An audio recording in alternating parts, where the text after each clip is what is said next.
নমস্কাৰ, মই জিমিয়ে আকৌ এবাৰ তোমালোক সকলোকে প্ৰভাতী সূৰ্যলৈ স্বাগতম জনাইছোঁ। আশা কৰোঁ সকলো ভালে আছা, মোৰো ভালেই।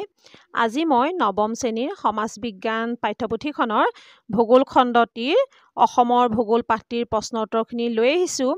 আগৰ ভিডিঅ'ত মই 10 নম্বৰলৈকে তোমালোকক প্ৰশ্ন উত্তৰখিনি দিছিলোঁ। আজি মই তোমালোকলৈ 11 নম্বৰৰ পৰা লৈ আহিছোঁ। তোমালোকে চাই লোৱাচোন।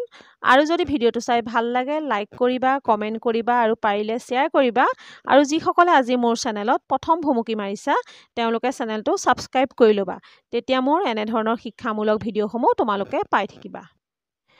আগৰ ভিডিঅ'টোত মই তোমালোকলৈ 1ৰ পৰা 10 নম্বৰলৈকে আগবঢ়ালোঁ। আজি মই ইয়াৰ পিছৰখিনি লৈ আহিছোঁ, তোমালোকে চাই ল'বা। আৰু তেতিয়াহ'লে আহা আজি আমি ভিডিঅ'টোৰ ভিতৰ ভাগলৈ আগবাঢ়োঁ। 11 নম্বৰতে চাবা, গ্ৰীষ্মকালত অসমত বৰষুণ হোৱাৰ মূল কাৰণ কি? উত্তৰটো চাবা, গ্ৰীষ্মকালত দক্ষিণ পশ্চিম মৌচুমী বতাহে কঢ়িয়াই অনা ডাৱৰৰ বাবেই গ্ৰীষ্মকালত অসমত বৰষুণ বেছিকৈ হয়।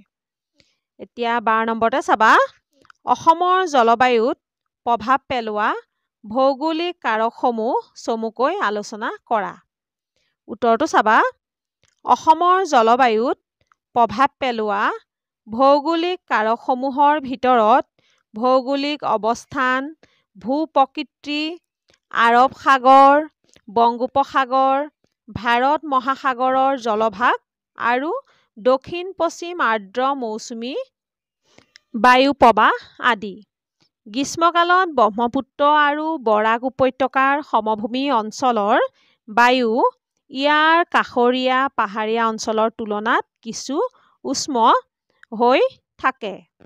এইবাবেই গ্ৰীষ্মকালত সমভূমি অঞ্চলত স্থানীয়ভাৱে এক প্ৰকাৰ নিম্নচাপৰ সৃষ্টি হয়। ব্ৰহ্মপুত্ৰ আৰু বৰাক উপত্যকাৰ উত্তৰ আৰু পূবে বিস্তৃত হিমালয় পৰ্বতশ্ৰেণী আৰু ইয়াৰ ঠাল-ঠেঙুলিয়ে গ্ৰীষ্মকালত দক্ষিণ-পশ্চিম দিশৰ পৰা প্ৰৱাহিত উষ্ণ তথা আৰ্দ্ৰ মৌচুমী বতাহক বাধা প্ৰদান কৰে। লগতে এই পৰ্বতশ্ৰেণীয়ে শীতকালত তিব্বত মালভূমিৰ দিশৰ পৰা ভাৰতবৰ্ষৰ ফালে প্ৰৱাহিত অতি ঠাণ্ডা বতাহৰ বিপদৰ পৰাও ৰাজ্যখনক ৰক্ষা কৰে। আনহাতে গ্ৰীষ্মকালত দক্ষিণ-পশ্চিম মৌচুমী বতাহে কঢ়িয়াই অনা ডাৱৰে মেঘালয় মালভূমিকে ধৰি দক্ষিণৰ পাহাৰীয়া অঞ্চল অতিক্ৰম কৰি ব্ৰহ্মপুত্ৰ উপত্যকাৰ বিশেষকৈ উত্তৰ-পূব অংশত যথেষ্ট বৰষুণৰ সৃষ্টি কৰে। ইয়াৰোপৰি বৰাক উপত্যকাৰ প্ৰায় তিনিওকাষে থকা পাহাৰীয়া অঞ্চলত দক্ষিণ-পশ্চিম মৌচুমী বতাহে বাধাপ্ৰাপ্ত হৈ বৰাক সমভূমি অঞ্চলতো যথেষ্ট পৰিমাণে বৰষুণ দিয়ে। শীতকালত উষ্ণতা হ্ৰাস পাই ঠাণ্ডাৰ প্ৰকোপ বৃদ্ধি পোৱাৰ ফলত ব্ৰহ্মপুত্ৰ উপত্যকা অঞ্চলত এক উচ্চ চাপৰ সৃষ্টি হয়। আনহাতে সেই সময়ত বংগোপসাগৰত তুলনামূলকভাৱে এক নিম্নচাপে বিৰাজ কৰে। বছৰটোৰ শীত আৰু গ্ৰীষ্মকালৰ মাজত উষ্ণতাৰ পাৰ্থক্য মন কৰিবলগীয়া। গড় হিচাপে শীতকালত উষ্ণতাৰ পৰিমাণ প্ৰায় 7 ডিগ্ৰী চেণ্টিগ্ৰেড আৰু গ্ৰীষ্মকালত 35 ডিগ্ৰী চেণ্টিগ্ৰেড পৰ্যন্ত হয়। ৰাজ্যখনত বছৰি গড় হিচাপে প্ৰায় 200 চেণ্টিমিটাৰ বৰষুণ হয়। বাৰিষা কালত বৰষুণৰ পৰিমাণ বেছিয়ে আৰু বছৰি আমাৰ অসমত 200 চেণ্টিমিটাৰ বৰষুণ হয়। এতিয়া 13 নম্বৰতে চাবা, অসমৰ প্ৰধান ঋতু কেইটা কি কি? ঋতুভেদে উষ্ণতা আৰু বৰষুণৰ বিতৰণ সম্পৰ্কে চমুকৈ লিখা। এতিয়া তোমালোকৰ সমাজ বিজ্ঞান পাঠ্যপুথিত অসমৰ প্ৰধান ঋতু 4টা দিছে। এনেই তোমালোকে পাইছিলা 6টা, কিন্তু ইয়াত তোমালোকৰ 4টা। সেইকেইটা হ'ল প্ৰাক মৌচুমী কাল, মৌচুমী কাল, প্ৰত্যাৱৰ্তীয় মৌচুমী আৰু শুষ্ক শীতকাল। তলত প্ৰতিটো ঋতুতে উষ্ণতা আৰু বৰষুণৰ বিতৰণ সম্পৰ্কে চমু আভাস দাঙি ধৰা হ'ল। 1 নম্বৰতে চাবা এতিয়া প্ৰাক মৌচুমী কাল। অসমত প্ৰাক মৌচুমী কাল মাৰ্চ মাহৰ আৰম্ভণিৰ পৰা মে' মাহৰ শেষলৈকে বিৰাজ কৰে। এই কালত আৰম্ভণিৰে পৰা লাহে লাহে বায়ুমণ্ডলৰ উষ্ণতা বৃদ্ধি পাবলৈ ধৰে। এই সময়ছোৱাত পুৱাৰ ভাগ আৰামদায়ক, উষ্ণ দুপৰীয়া, পৰিশান্ত আবেলি আৰু সন্ধিয়া বা ৰাতিৰ ভাগত হঠাতে কেতিয়াবা অতি কম সময়ৰ বাবে বিজুলী ঢেৰেকণিৰে বৰষুণ হয়। এই সময়ত বায়ুমণ্ডলত এক প্ৰকাৰৰ অস্থিৰতাই বিৰাজ কৰে আৰু মাজে মাজে ধূলিৰ ধুমুহা আৰু গাজনি ঢেৰেকণিৰে বৰষুণৰ সৃষ্টি হয়। সময় অতিক্ৰম কৰাৰ লগে লগে এই কালছোৱাত কিছু সঘনে বেছি মাত্ৰাত বৰষুণ হ'বলৈ ধৰে। অসমীয়া মাহ মতে ফাগুন, চ'ত, বহাগ, জেঠ, আহাৰলৈকে পৰিব। তোমালোকে জানা এইকেইটা দিনত বৰষুণৰ পৰিমাণো হয়, ৰাতি আকৌ দিনত বতাহ বলে। এতিয়া 2 নম্বৰতে চাবা মৌচুমী কাল। অসমত সাধাৰণতে মৌচুমী কাল জুন মাহৰ আৰম্ভণিৰে পৰা ছেপ্টেম্বৰ মাহলৈ বিৰাজ কৰে। অসমত এইটোৱেই বৰ্ষাকাল। এই সময়ছোৱাত দক্ষিণ-পশ্চিম মৌচুমী বায়ু প্ৰবাহৰ প্ৰভাৱত ৰাজ্যখনৰ বিভিন্ন ঠাইত প্ৰায় অবিৰতভাৱে মধ্যমীয়াৰ পৰা অতি বেছি পৰিমাণে বৰষুণ হয়। এই কালছোৱাত জুন, জুলাই আৰু আগষ্ট মাহত সৰ্বাধিক বৃষ্টিপাত হয়। অসমত বছৰি হোৱা মুঠ বৰষুণৰ প্ৰায় 70% এই 3 মাহতে হয়। আহাৰ, শাওণ, ভাদ এই 3 মাহ বৰষুণৰ পৰিমাণ বেছি হয় আৰু তোমালোকে অসমীয়া মাহকেইটা মনত পেলাবা, তেতিয়া তোমালোকে লিখিবলৈ সুবিধা হ'ব আৰু বুজি ল'লে তোমালোকৰ লিখিবলৈ সুবিধা হ'ব। এতিয়া 3 নম্বৰতে চাবা প্ৰত্যাৱৰ্তিত মৌচুমী কাল। ছেপ্টেম্বৰ মাহৰ শেষৰ ফালে দক্ষিণ-পশ্চিম মৌচুমী বতাহ উভতিবলৈ ধৰে। অৰ্থাৎ এই সময়ত বৰ্ষাকাল শেষ হোৱাৰ ফলত উষ্ণতা আৰু বৃষ্টিপাত হ্ৰাস পায়। বৰষুণৰ পৰিমাণো কমি আহে, গৰমো কমি আহে। উষ্ণতা হ্ৰাস পোৱাৰ ফলত ৰাজ্যখনত বায়ুৰ চাপ বৃদ্ধি পাবলৈ ধৰে আৰু সেয়ে বায়ুৰ প্ৰৱাহ সম্পূৰ্ণ ওলোটা হৈ উত্তৰ-পূবৰ পৰা দক্ষিণ-পশ্চিম দিশলৈ হয়। এতিয়া 4 নম্বৰতে চাবা শুষ্ক শীতকাল।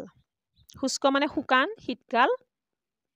অসমত নৱেম্বৰ মাহৰ শেষ বা ডিচেম্বৰ মাহৰ আৰম্ভণিৰ পৰা ফেব্ৰুৱাৰী মাহৰ শেষলৈকে শীতকাল।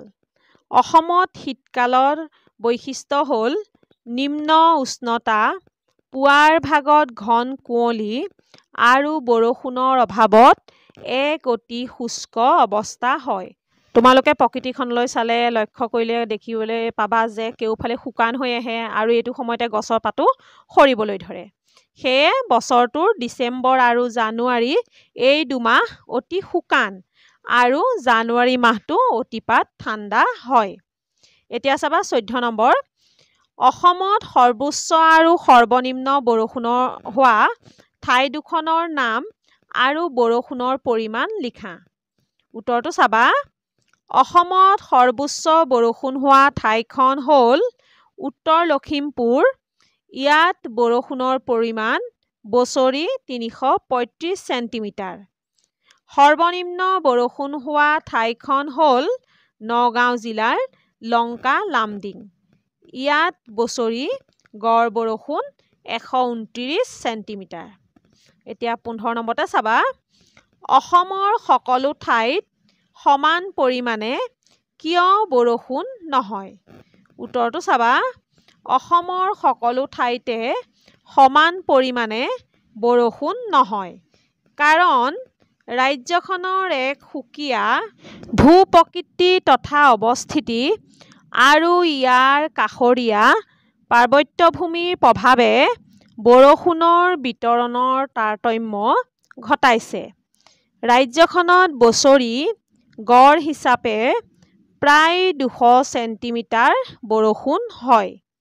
সাধাৰণতে পাহাৰীয়া তথা ইয়াৰ পাদভূমি অঞ্চলত বৰষুণ বেছিকৈ হয়। ইয়াৰোপৰি উজনি অসমৰ তিনিচুকীয়া, ডিব্ৰুগড়, ধেমাজি, লখিমপুৰ আৰু শিৱসাগৰ জিলা, নামনি অসমৰ কোকৰাঝাৰ আৰু ধুবুৰী জিলা আৰু দক্ষিণ অসমৰ কাছাৰ, কৰিমগঞ্জ আৰু হাইলাকান্দি জিলাত বছৰি 250 চেণ্টিমিটাৰতকৈ অধিক বৰষুণ হয়। আনহাতে মধ্য অসমৰ নগাঁও আৰু কাৰ্বি আংলং জিলাত বৰষুণৰ পৰিমাণ যথেষ্ট কম। নগাঁও জিলাৰ লংকা লামডিং অঞ্চলত বছৰি গড় বৰষুণ কেৱল 129 চেণ্টিমিটাৰ পৰ্যন্ত হয়। এতিয়া 16 নম্বৰতে চাবা, অসমৰ বৰষুণৰ স্থানিক বিতৰণ সম্পৰ্কে চমুকৈ লিখা। উত্তৰটো 15 সৈতে একেই, অকণমান বেলেগ মাত্ৰ। এতিয়া উত্তৰটো চাবা, অসমত দক্ষিণ-পশ্চিম মৌচুমী বতাহৰ এটা অংশ মেঘালয় মালভূমি অতিক্ৰম কৰি আৰু আন এটা অংশ ৰাজ্যখনৰ পশ্চিম ফালেদি সোমাই আহি নামনি ব্ৰহ্মপুত্ৰ উপত্যকা অঞ্চলত বৰষুণ দিয়ে। অসমৰ গ্ৰীষ্মকালৰ বৰষুণ বিশেষকৈ আৰ্দ্ৰ দক্ষিণ-পশ্চিম মৌচুমী বতাহৰ শৈলক্ষেপণ আৰু চক্ৰবাত প্ৰক্ৰিয়াৰ জৰিয়তে সৃষ্টি হয়। ৰাজ্যখনত বছৰি গড় হিচাপে প্ৰায় 200 চেণ্টিমিটাৰ বৰষুণ হয়। অসমৰ বিভিন্ন ঠাইৰ বৰষুণৰ পৰিমাণ অধ্যয়ন কৰিলে দেখা যায় যে ৰাজ্যখনত বৰষুণৰ স্থানিক তাৰতম্য উল্লেখনীয়। ৰাজ্যখনৰ এক সুকীয়া ভূ-প্ৰকৃতি তথা অৱস্থিতি আৰু ইয়াৰ কাষৰীয়া পাৰ্বত্য ভূমিৰ প্ৰভাৱে বৰষুণৰ বিতৰণৰ তাৰতম্য ঘটায়। সাধাৰণতে পাহাৰীয়া তথা ইয়াৰ পাদভূমি অঞ্চলত বৰষুণ বেছিকৈ হয়। ইয়াৰোপৰি উজনি অসমৰ তিনিচুকীয়া, ডিব্ৰুগড়, ধেমাজি, লখিমপুৰ আৰু শিৱসাগৰ জিলা, নামনি অসমৰ কোকৰাঝাৰ আৰু ধুবুৰী জিলা আৰু দক্ষিণ অসমৰ কাছাৰ, কৰিমগঞ্জ আৰু হাইলাকান্দি জিলাত বছৰি 250 চেণ্টিমিটাৰতকৈ অধিক বৰষুণ হয়। মধ্য অসমৰ নগাঁও আৰু কাৰ্বি আংলং জিলাত বৰষুণৰ পৰিমাণ যথেষ্ট কম। নগাঁও জিলাৰ লংকা লামডিং অঞ্চলত বছৰি গড় বৰষুণ কেৱল 129 চেণ্টিমিটাৰ পৰ্যন্ত হয়। এতিয়া 17 নম্বৰতে চাবা, অসমত পোৱা মৃত্তিকাৰ অৰ্থাৎ মাটিৰ প্ৰকাৰসমূহৰ চমু বৰ্ণনা দিয়া। উত্তৰটো চাবা, অসমত পোৱা মৃত্তিকাবোৰক 4 প্ৰকাৰে ভগাব পাৰি। যেনে 1 নম্বৰতে পলসুৱা মৃত্তিকা, 2 নম্বৰতে গিৰিপথ মৃত্তিকা, 3 নম্বৰতে পাহাৰীয়া মৃত্তিকা আৰু 4 নম্বৰত কংকৰ মৃত্তিকা। প্ৰতিটো ভাগৰে চমু বৰ্ণনা দাঙি ধৰা হ'ল। 1 নম্বৰতে চাবা, পলসুৱা মৃত্তিকা। অসমৰ ব্ৰহ্মপুত্ৰ আৰু বৰাক উপত্যকাৰ সমভূমি অঞ্চলত বিস্তৃতভাৱে পলসুৱা মাটি পোৱা যায়। নদী আৰু উপনৈবিলাকে কঢ়িয়াই অনা পলস সমভূমিত বছৰ বছৰ ধৰি জমা হোৱাৰ ফলত পলসুৱা মাটি গঠন হৈছে। পলসুৱা মাটি সাধাৰণতে সাৰুৱা। ই 2 প্ৰকাৰৰ, যেনে নতুন পলসুৱা মাটি আৰু পুৰণি পলসুৱা মাটি। এতিয়া 2 নম্বৰতে চাবা, গিৰিপথ মৃত্তিকা। গিৰিপথ মৃত্তিকা ব্ৰহ্মপুত্ৰ উপত্যকাৰ উত্তৰৰ হিমালয় পাদদেশৰ ঠেক গিৰিপথ অঞ্চলত পোৱা যায়। গিৰিপথ অঞ্চলটো ডাৱৰ আৰু তৰাই অঞ্চলৰ দ্বাৰা গঠিত। অসম অৰুণাচল প্ৰদেশৰ সীমাত পূবা-পশ্চিমাকৈ বিস্তৃত হৈ থকা ঠেক ভাবৰ অঞ্চলটো ভালেমান পলস শংকুৰ দ্বাৰা গঠিত হৈছে আৰু ইয়াৰ মৃত্তিকা অমিশ্ৰিত শিল, বালি আৰু বোকাৰে গঠিত। এই মৃত্তিকাৰ ডাঠ স্তৰ আছে। আনহাতে ভাবৰ অঞ্চলৰ দক্ষিণৰ তৰাই অঞ্চলৰ মৃত্তিকা পানীৰে সংপৃক্ত হৈ থাকে আৰু ইয়াত ওখ ঘাঁহজাতীয় উদ্ভিদ দেখা যায়। এতিয়া ৩ নম্বৰতে চাবা পাহাৰীয়া মৃত্তিকা। পাহাৰীয়া মৃত্তিকা সাধাৰণতে অসমৰ দক্ষিণাংশৰ পাহাৰীয়া অঞ্চলত পোৱা যায়। এই মৃত্তিকাৰ উৰ্বৰতা ঠাইভেদে বেলেগ বেলেগ। নাইট্ৰজেন আৰু জৈৱিক পদাৰ্থ এই মৃত্তিকাত যথেষ্ট পৰিমাণে থাকে। প্ৰাকৃতিক গঠন আৰু ৰাসায়নিক গুণাগুণৰ ভিত্তিত এই মৃত্তিকাক দুই প্ৰকাৰে ভগাব পাৰি, যেনে ৰঙা বালিয়া মৃত্তিকা আৰু ৰঙা পলসুৱা মৃত্তিকা। এতিয়া ৪ নম্বৰতে চাবা লেটেৰাইট বা কংকৰ মৃত্তিকা। প্ৰায় সমগ্ৰ ডিমা হাছাও জিলা আৰু কাৰ্বি মালভূমিৰ দক্ষিণৰ কিছুমান ঠাইত এই মৃত্তিকা পোৱা যায়। তাৰোপৰি কাৰ্বি আংলং জিলাৰ হামৰেন মহকুমাৰ পূব সীমান্তত, গোলাঘাট জিলাৰ দক্ষিণ সীমান্তত আৰু বৰাক সমভূমিৰ উত্তৰ অংশত থকা বৰাইল পৰ্বতৰ পাদদেশত এই মৃত্তিকা পোৱা যায়। এই মৃত্তিকা সাধাৰণতে ক'লা বৰণীয়া আৰু ইয়াৰ গঠন প্ৰধানকৈ বালিয়হীয়া। ইয়াত নাইট্ৰজেন, পটাছ, ফছফৰিক এচিড আৰু চূণ কম পৰিমাণে থাকে। ১৮ নম্বৰতে চাবা অসমত মৃত্তিকাৰ অৱক্ষয়ৰ কাৰণসমূহ কি কি? উত্তৰটো চাবা অসমত মৃত্তিকাৰ অৱক্ষয় প্ৰধানকৈ দুটা কাৰকৰ প্ৰভাৱত সংঘটিত হয়। সেই দুটা কাৰক হ'ল প্ৰাকৃতিক কাৰক আৰু মানৱসৃষ্ট কাৰক। প্ৰাকৃতিক কাৰকবিলাকৰ ভিতৰত পাহাৰৰ ঢালত প্ৰাকৃতিক কাৰণত হোৱা ভূমিক্ষয়, সমভূমি আৰু নিম্নভূমি অঞ্চলত সৃষ্টি হোৱা জলবন্ধন সমস্যাই প্ৰধান। এনে কাৰণতো মৃত্তিকা ক্ষয় যায়, ধ্বংস হয়। মৃত্তিকাৰ অৱক্ষয়ৰ ক্ষেত্ৰত বৰ্তমান সময়ত প্ৰাকৃতিক কাৰকবোৰতকৈ মানুহে সৃষ্টি কৰা মানে মানৱসৃষ্ট কাৰকবোৰ বেছি সক্ৰিয় হৈ পৰিছে। মানৱসৃষ্ট কাৰকবোৰ হ'ল ক নম্বৰতে চাবা গছ-গছনি কটাৰ ফলত বৃদ্ধি হোৱা পৃষ্ঠ জলপ্ৰবাহৰ দ্বাৰা হোৱা পৃষ্ঠ মৃত্তিকা ক্ষয়। খ নম্বৰতে চাবা এঢলীয়া ভূমিত অবৈজ্ঞানিকভাৱে মাটি চহাই খেতি কৰা।